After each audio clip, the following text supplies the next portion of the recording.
Amidst global economic headwinds, remittance to Nigeria and other countries in Sub-Saharan Africa has reached $53 billion in 2022. That's according to a report from the World Bank. This represents an increase of 5.2%. That's $53 billion in 2022 compared to 16.4% in 2021. The report notes that remittances as much as important source of household income for most low and middle income countries has been a help to be able to survive harsh economic conditions such as COVID-19 pandemic, alleviate poverty, and improve nutritional outcomes. The World Bank noted that although the rising price of goods has adversely affected migrants' incomes, this remains very worrisome at this time for the World Bank.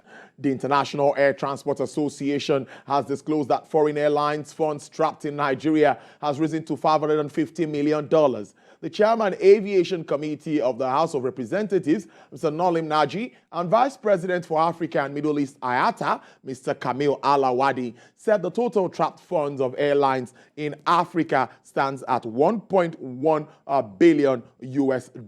However, Mr. Wadi disclosed that a total of $1.1 billion of airline funds are being blocked, and half of these funds are held in Nigeria.